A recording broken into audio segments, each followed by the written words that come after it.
Key topic for today is that one about ketogenic diet. Will it prevent COVID-19 impact?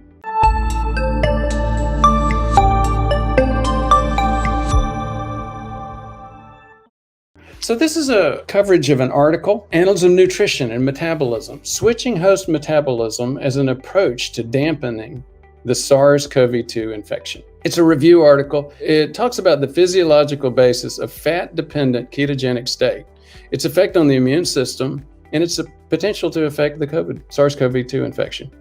No data are available describing the host lipid metabolism effects of the infection, but it's known that lipids play essential roles as mediators of fusion of the viral envelopes and the glycerophospholipids, pardon that overly geeky term. The fats, when we're talking about lipids, by the way, we're referring back to fats and oils.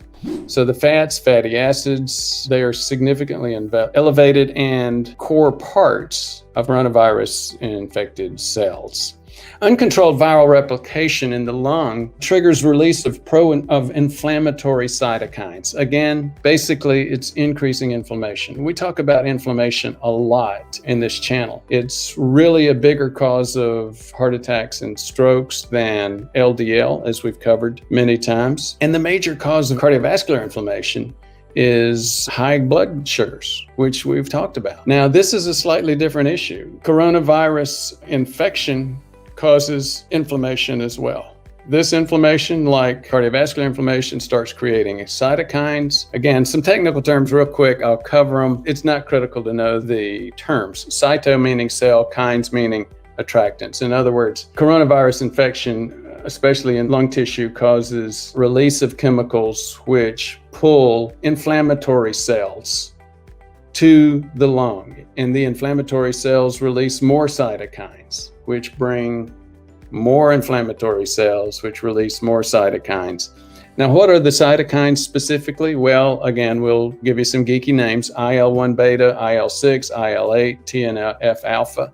Those of you who remember may be recognizing some of these because some of these cytokines are the very same ones that you see with cardiovascular inflammation.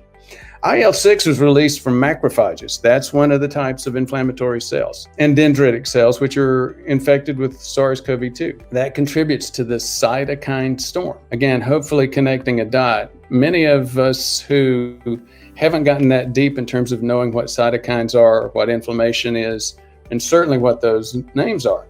Many of us have still heard that term, cytokine storm. So that's what's going on. You get this vicious spiral of more inflammatory cells releasing more cytokines, pulling in more inflammatory cells, which release more cytokines. Infiltration of neutrophils. Neutrophils are another immune cell or inflammatory cell, just like macrophages. Macrophages are one type, neutrophils are another type. Lymphocytes are another type that you'll hear. Infiltration, neutrophils, one of these families of immune cells, gets into the airway tissue. It's reported to create severe stages of the disease. They attack infected cells. They contribute to larger destruction of the lung tissue, including what's called ARDS. And ARDS is, that's when you end up in respiratory distress and ICU and need intubation. So effects of a ketogenic state. Fasting state causes an increase in ketones, beta-hydroxybutyrate and acetoacetate. It increases mitochondrial stress resistance, increases antioxidant defenses, increases autophagy, increases DNA repair, decreases insulin secretion, decreases mTOR, mammalian target of rapamycin, and decreases protein synthesis. Again, you're hearing and seeing the same song, maybe a different verse. From all of these items, we've covered these types of things before, specific to cardiovascular inflammation. Now we're talking about what a ketotic or ketone burning, fat burning metabolism does for just our metabolism. So medium chain saturated fatty acids, such as lauric acid. Medium chains, I believe, are the ones that you find in coconut oil. Long chains, such as oleic acid, which oleic acid is a major, if not the major component of olive oil. These are highly active against enveloped viruses. In arenavirus, that's another family of viruses, lauric acid inhibits viral replication.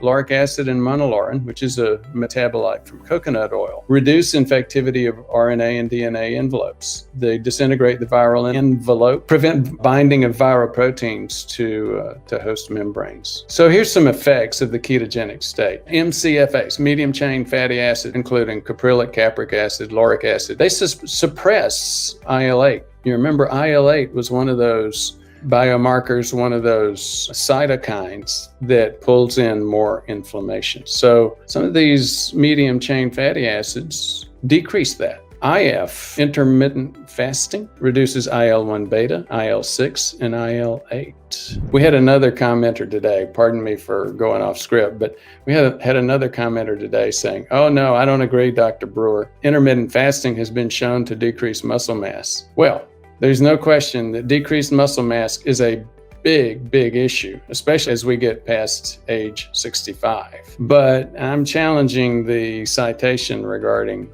decreasing muscle mass. Anyway, back to the script. By regulating IL-8, the cytokine that we mentioned before, with the medium chain fatty acids, neutrophil or immune cell infiltration might be limited and protect lung tissue from exaggerated immune response. LA, lauric acid, downregulates IL-6, another one of these fatty acids, also decreasing another one of these cytokines.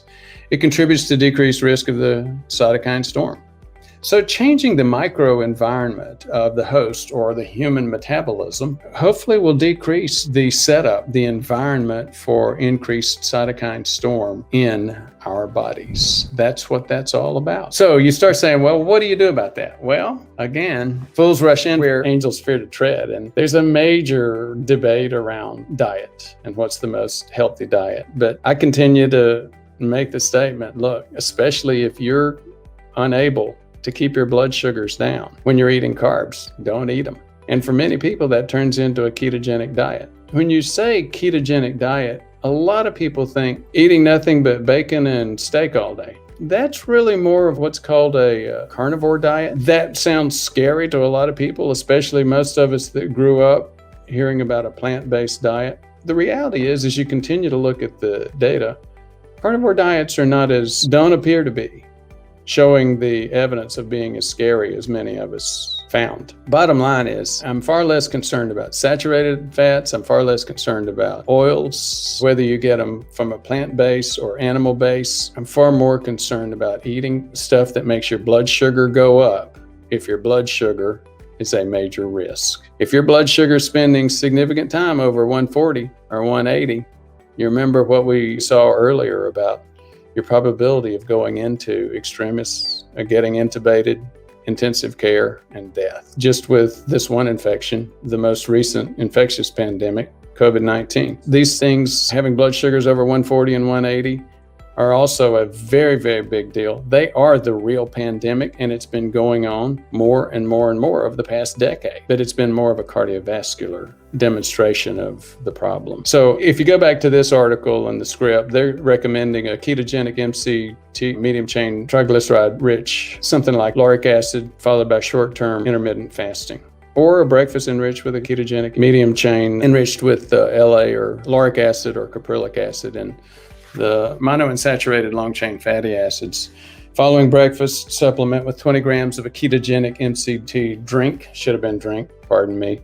and keeping 8 to 12 hour fasting, at least 20 gram ketogenic MCT drink without a meal at lunch. So again, as you see, these guys are talking a lot about ketogenic diet. They're talking about, with some of these, they're talking about another topic that came up with the comments this past 24 hours. Actually, for this video, I think it was Vagabond Sojourner asked about BHB, beta hydroxybutyrate. That's what's called an exogenous fatty acid. And exogenous fatty acids, they got a bad rap early on. And I was one of the folks that was very critical of them. And the reality is, I was concerned, and you do still see this problem. People saying, well, you know what? I can eat a carb-filled diet, but still get some beta hydroxybutyrate or other ketones. And those are going to fix my problem.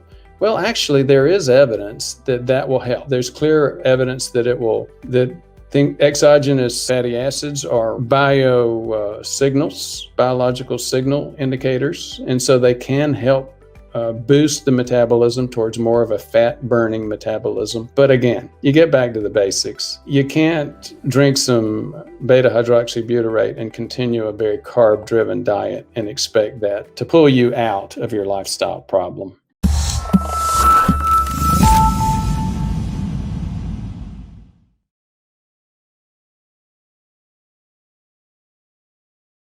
Continue to get great feedback regarding the webinars, and here's why. On the internet, when you hear a webinar, you expect for somebody to try to sell you something. We're not doing that. We're trying to tell you something. People are coming in with their labs from Quest, inflammation panel, OGTT, insulin survey response, and then they're finding out, do I have inflammation? Do I have insulin resistance? And where does that fit in terms of other folks? We're getting ready to start one for CINT as well. So again, people are really excited about finding out their own status. Looking forward to seeing you there. Thanks.